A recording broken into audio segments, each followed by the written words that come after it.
What's up, YouTube? It's your boy Rex Righteous, and I'm back with another Flashpoint. So we have DAZN, the Zone, increasing their monthly bill from $9.99 to $19.99. What are your thoughts? Obviously, this is something that is important to boxing fans, but I don't know. I think it's a good deal. So let me add a little bit more to when it comes to the quotes and whatnot. Here's a tweet from Keith Eidig. It says starting next week, DAZN will cost $19.99 a month for new subscribers. Current subs still can get it monthly for $9.99 until March 2020. A yearly package will cost $100. So it's $833 a month, a little less. Inevitable when spending so much money, my story. So I listened to Eddie Hearn, and obviously he's gonna sell it to me better than anybody. And you know what? He does have a point.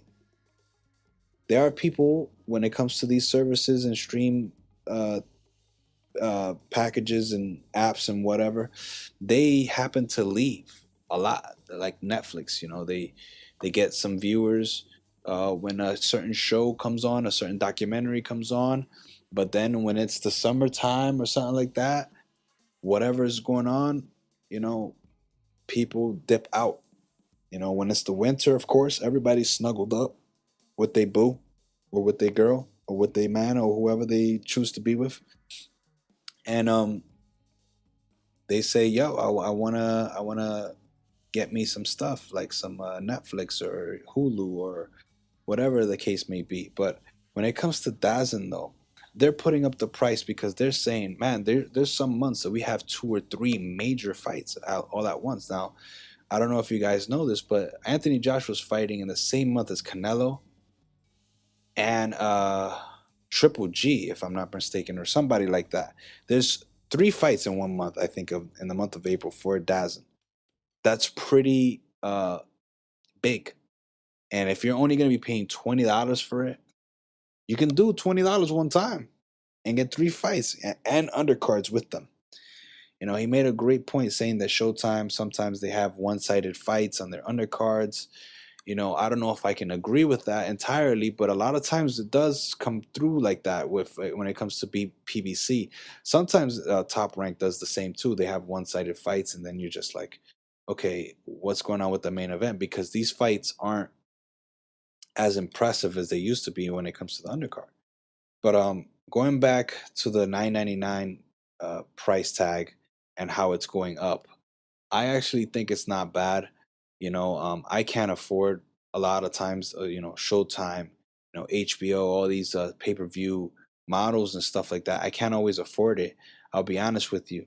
But DAZN, it makes sense. They also are putting MMA into their app, and I'm pretty sure that it's gonna have news and updates and notifications. So I like that kind of stuff. And they got good fights going on this year.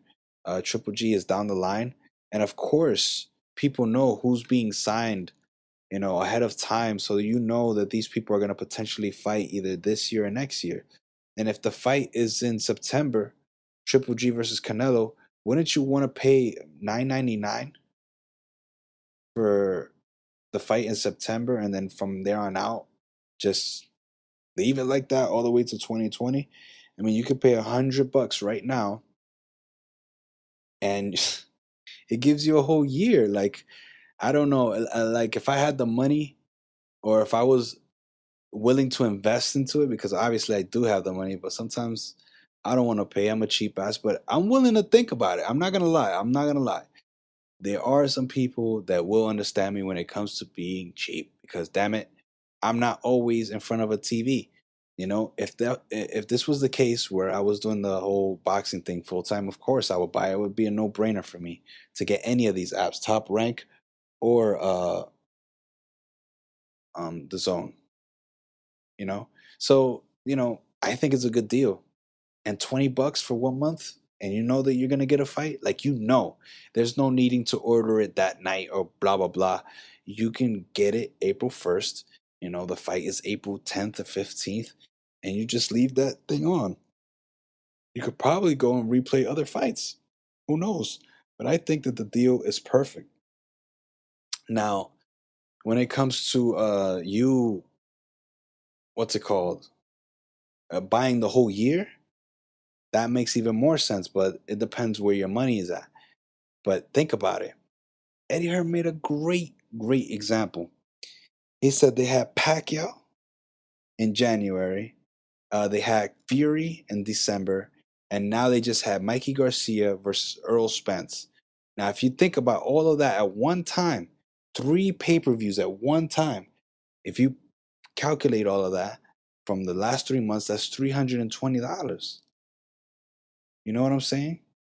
And that's basically getting you for $100 a month. So yeah, the product is amazing. You know, the athletes are great looking. They look, they know what they're doing, and they're having great fights. But look at the turnouts. Mikey Garcia gets washed for 12 rounds. Fury and Wilder's a draw. And then you got the same thing with Pacquiao. He annihilates Adrian Broner, but he doesn't get knocked down. Blah blah blah. He's a legend. Who knows who's he gonna fight next? And like, are any of the outcome when it comes to this, is it like important at all? Is the outcome lead you to say, okay, now I can't wait to see what happens next? Like, it doesn't, because it makes you feel like, okay, I watched a great fight, but I don't know what's gonna happen next with this guy, and at the same time, I paid a lot of money for it. So I definitely understand where DAZN and ESPN is coming from. I'm hearing something about UFC being on ESPN Plus. Could have that wrong. I don't know. But I will say this. I like something that has a package deal where I'm constantly being notified and I'm constantly being told such and such signed to DAZN, for example. Uh, this person, is looking to fight such and such, and I have it all in one app. I don't need to go to Boxing Scene, or I need to go to this website or that website, or I don't have to wait to that night to order it. I could just already have it, put it on my television, and I'm good to go. So, you know what? I kind of favor the zone. I'm looking at it, and it doesn't look like a bad price. I mean, if you pay it now, you literally do not have to wait for a whole year. That's awesome. And if there's more fights gonna be made down the line, that's awesome, man. Like literally a whole year, March 2020. So I don't know. Am I overthinking this where I'm thinking, wow, Eddie Hearn really sold me on this, and you know what? He's right. Maybe I should get it. You know, $10 a month, $20 a month, it won't hurt you. And you do it one time. You could do the one time thing. You could do the whole dip in and dip out, as Eddie Hearn says. Or um, is there something I'm overlooking? Because obviously, a lot of people are not happy with the Showtime prices. I'm not happy with it, but I love the product. It's just the undercard is trash. So it makes me feel like it should be more than half the price, at least $40 or $50. Like, I'm coming from an era where, cable television was robbed and stuff like that in New York City. Like pay per view wasn't always a problem. It was something it was attainable if you could put in the works, to get it done. Obviously, I don't indulge into that now, but the point that I'm trying to make is that people watch these fights, and you know, sometimes there are a lot of people that want to watch it and they still watch it for free. I'm not saying I'm always one of those people, but I will say this. The pay-per-view buys are looking really good, but with all these other apps out there and your competition, it looks a little weird that you guys aren't following.